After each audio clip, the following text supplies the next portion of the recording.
morning, good afternoon, good evening. Let's just have a little bit of trivia today, a little bit of fun. I've been working on this new MacPro 2013 that was sent to me by my friend back in the UK, and he's lent it to me so that I can get some studying done for my up-and-coming exams. Now, you all have similar study issues with your own home rigs, home labs, so there'll be no doubt about why you need this device. But what I've got on my desk, I've got a MacMini 2018. It's a great machine. I love it. It's got 64 gigs of RAM. It's the Core i7 6-core CPU, SSD. I think 1 terabyte. I'm not sure. Yeah, 1 terabyte SSD. And I've been using that for the last 6 months, and it's a great computer. And before that, I had the Mac Mini 2012. Again, great computer. That was an i7 4-core CPU, and I swapped out the disk with an SSD, and I was using that for many years before I got the 2018. Now I've been lent this, or given this, I beg your pardon, MacPro 2013. It's got a 2.7 gig 12-core CPU with 128 gigs of RAM.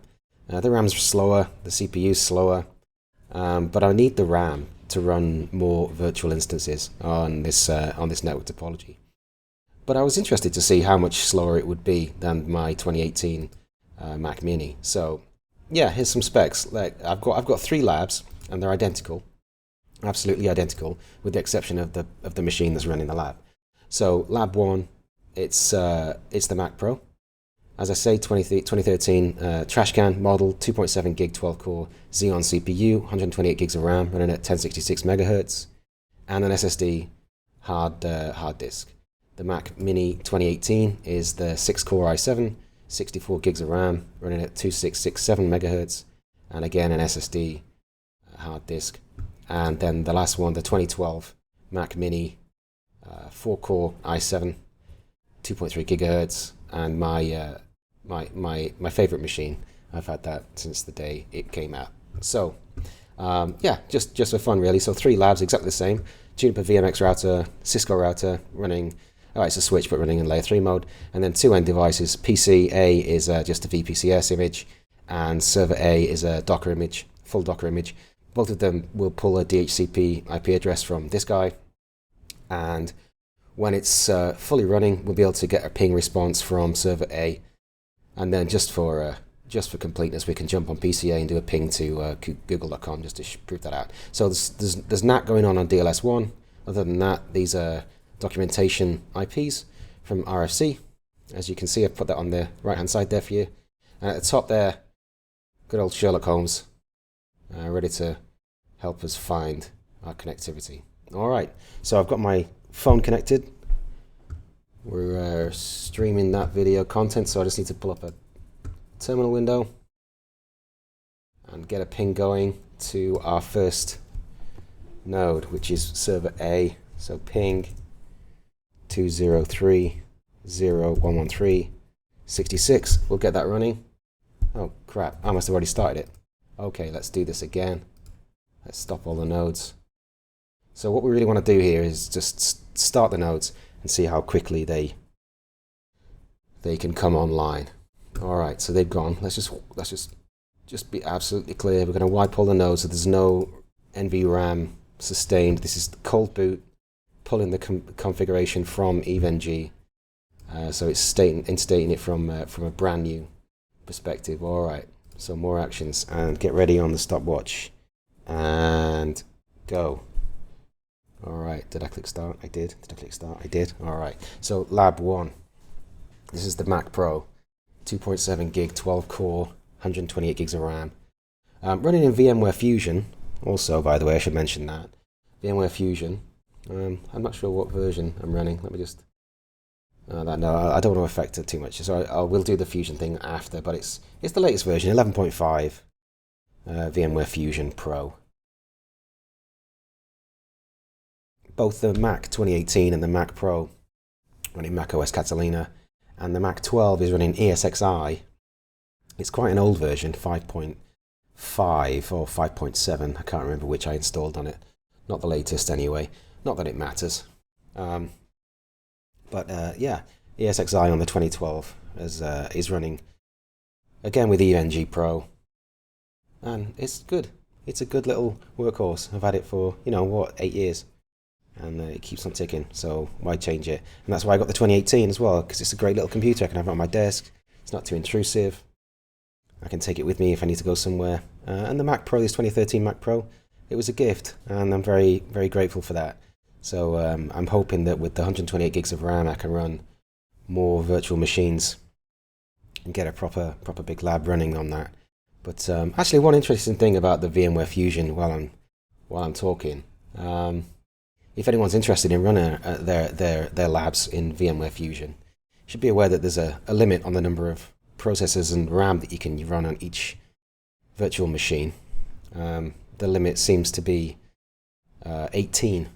I think it was 18. No, 16 virtual CPUs, and maximum 64 gigs per instance. So per EVE-NG instance, maximum 16 CPUs and 64 gigs of RAM. Whereas Parallels, I could run one instance with 128 gigs and all the cores. So on the Mac Pro here, it's a 12-core Xeon with multi-threading, takes it to 24 cores. 24 virtual CPUs, and I can run one Parallels image with 24 CPUs and 128 gigs of RAM. But with VMware, only 16 and 64 gigs of RAM, which is a shame. But I couldn't use Parallels in the end. Strangely, the nested virtualization of Parallels wasn't as good as VMware, and I found that a lot of the QEMU images that I was running in these network labs didn't work very well under Parallels, so I had to use VMware. But it's okay. It works as it should. Now, how are we doing? So we're nearly up to 3 minutes now. Nearly up to 3 minutes and still no pings. Most of the time, well, almost all of the time on this is the Juniper image. The Cisco images boot super fast. The Docker as well, and the VPCS images are also super fast, as you'd expect. Well, there we go. So wait, stop. All right, so we've got some pings there.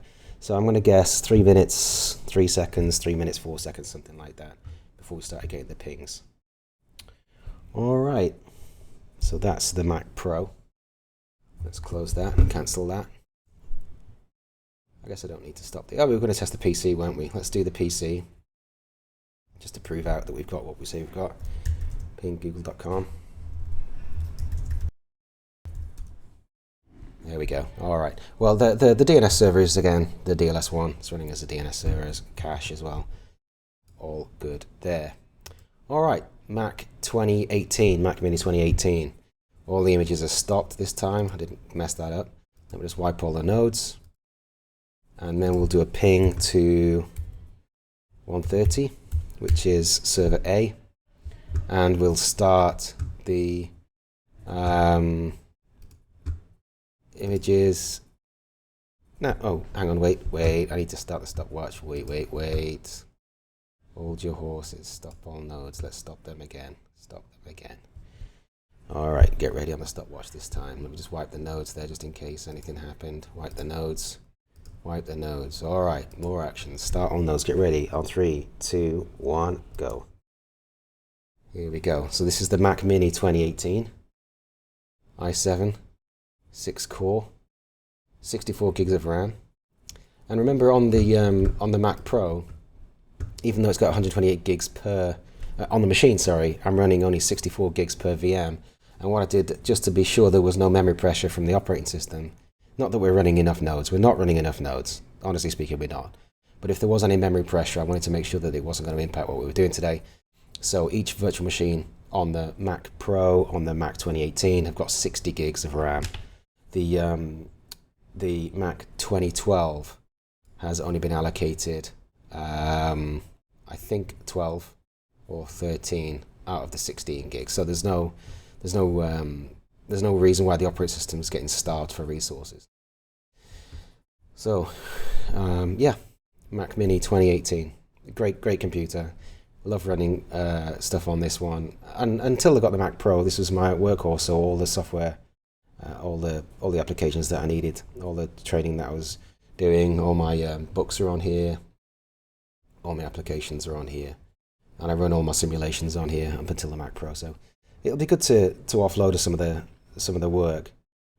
Some of the times when I'm running a full lab, for example, the computer becomes unresponsive. And one of the biggest problems with running labs, I found on your main computer is, you know, at the end of the day, you don't want to turn it off.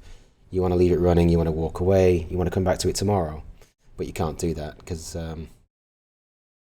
you need your PC for the things, so you have to shut down the lab and restart it, and a lot takes time. You want to get to your machine, you want to have the lab running so you can get straight to work. But sometimes that's not possible. Alright, what was the other one? 3 minutes something, right? 3 minutes, 3 seconds, 3 minutes, 5 seconds, something like that. So we just hit 2 minutes there.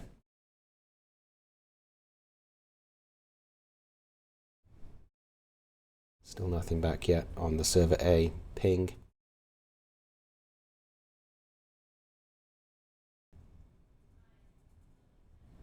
And there we go, ping, stop. Alright, so 2 minutes 18 on the timer there.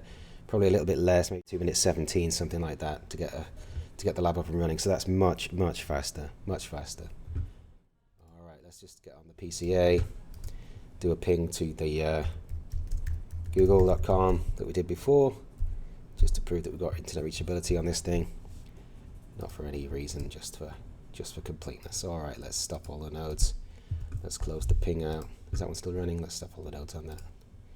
Stop all the nodes. Alright, and now for the Mac, this is the 2012 running ESXi. This is a completely different beast, and this is not for a comparison really, it's just to see how slow or not, as the case may be, this one is. So ESXi, so there's no Mac OS overhead. It's just a layer 1, so what do you call it, tier 1 hypervisor.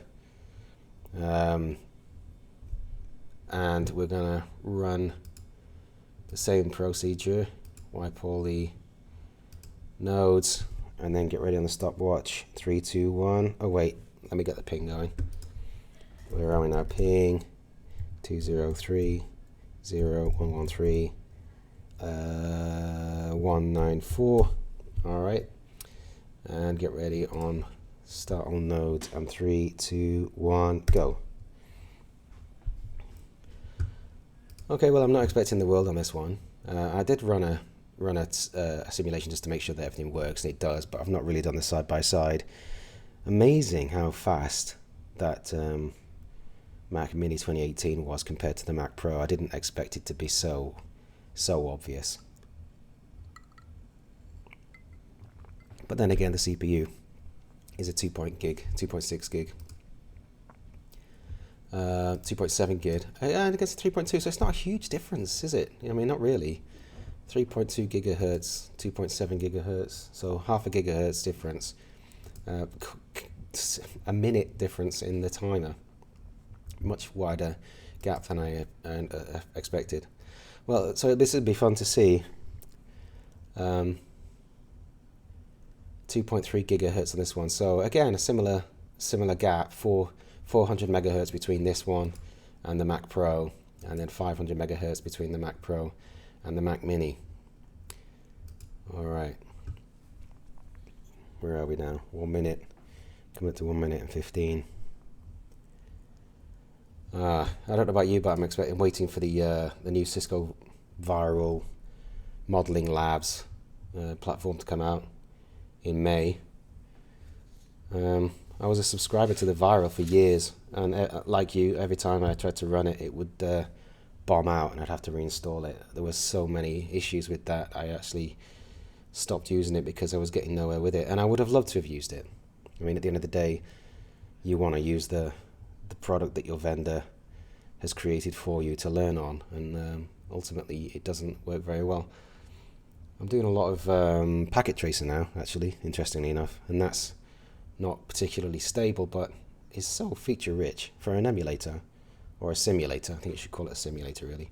It does a really good job of creating an illusion of a network with all those end devices and servers and hosts. It's great, really good. I like Packet Tracer a lot. Plus, you know, you can download all those packet labs that people have done on the internet and run up a simulation quite quickly and get in deeper, faster. Alright, so 2.5 minutes gone. Still no pings. I don't know what I was expecting. I could have pulled up the terminal window so we could have watched this booting. I guess we could do that. I don't know if it's too late to do that. Let's Let's shrink that, keep the ping going, get a new terminal window, and there we go. Let me just try and pull up these terminals before it's finished. Where are we trying to connect to? 192.168.32.32. Oh, it's pinging. Stop, stop, stop. Oh shoot, my Windows. Ah, it's all timed out. No.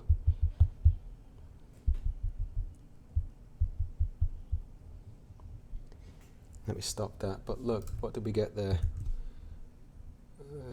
2, 1, 2, 3, 4, 5, 6, 7, 8, 9, 10, 13, 14, 15, 16, 17, 18. So 36 seconds. 36 seconds or thereabouts off this time. No, it can't be 36 seconds. If they were a second apart, then that's 18 seconds. So I mean, that's roughly the same boot time as the. We're gonna have to do this again. We're gonna have to do this one again. Let's just shut these down. We'll do this again because that may have been faster than the MacPro, and that would be something, wouldn't it? Let me wipe this lab. There we go.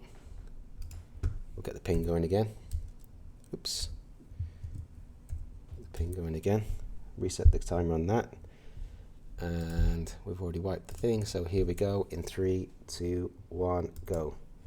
Alright, so they're all starting. Let's pull up the terminal windows this time, and we can watch things happening as they do. Don't need that. Let's get rid of that. Minimize that. Alright, so this is showing, look, the Cisco router is already booted up. We've already got access on that one.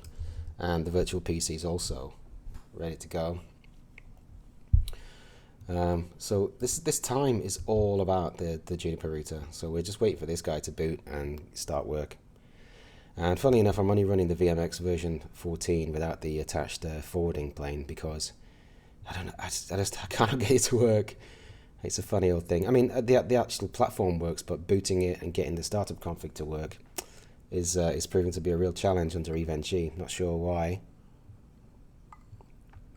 Maybe if anyone's ever seen that, but with the VMX 17 and 18 images that I've got, when you boot the VMX, the VCP and the VFP, they boot fine, and if you have a startup config, it seems to mount a CD-ROM image, and the CD-ROM image is a directory on the file server, on the EVE-NG file system, that contains the startup config. And so it tries to mount that as a CD-ROM, and then when it's mounted, it copies that config file. It's only a few K in size, and it copies that config file into the running config of the Juniper router. But for some reason, it never seems to work for me. I can never get to do that. So what I end up doing is waiting for the router to boot. In fact, you can see it there on this terminal screen. Just quickly, you saw it flash by. Let me see if I can pull that back a little bit. But here, where you get this load set juniper.conf, it's pulling this from a disk that is mounted on the router from a pretend CD-ROM image. And I don't know if we can show the CD-ROM part. Let me find that. It's probably off screen. Let me see. Alright, it's either off screen or I've missed it. But anyway, there's a part where it mounts this disk volume as a CD-ROM. It's not a CD-ROM, but it mounts it as a CD-ROM, and then there it is. Look, so it mounts this device into this folder, and in that device, that's a virtual device, and in that device is this configuration file, this juniper.conf, which is the startup conf of the router. So it uses this for that, and yeah, that's what it uses to get the router running with the startup config. But on this older image, it's fine, but on the newer images, it doesn't do it. Anyway, here we are with the stopwatch, 2 minutes 51. Still no pings yet. We're getting close now. We're getting close because it's around 3 minutes. Let's see if it can beat the Mac Pro. My 2012 Mac Mini. There it is. 3 minutes and 4 seconds. Well, so I mean, I guess they were both around the same time, but this goes to show, even on a smaller lab like this, the performance of the of the Mac Pro is not really showing its value. I guess the benefit of it is the high RAM capacity, and that was the whole point in it for me, having a server where I can run multiple images, because some of these labs can get quite big. For example, let me find one of these. Well, this is one of the labs that I've got to run, and you can see the number of devices on it. You know, that's literally doesn't sit in 64 gigs of RAM. So you need a big server with lots of RAM just to load the image. Doesn't matter how long it takes. In fact, normally you'd start this lab and then go and make a coffee and come back. But in this case, it was something that I had to run to get all those devices in it. I wasn't looking for performance, but wow, that was interesting. A Mac Pro beaten by a Mac Mini 2012. Who would have known? Well, there you go. Just a little bit fun. Oh, you know, we didn't do the PCA thing. So let's go on to PCA. I'll do it through this terminal window instead of the console on the workstation there. Oh, it's kicked me out. It's kicked me out. Oh well, it doesn't matter. Just goes to show though. That was very, very much fun for me to do. It took a long time though. Wasted the day doing this when I should have been studying. All right. I wish you all well.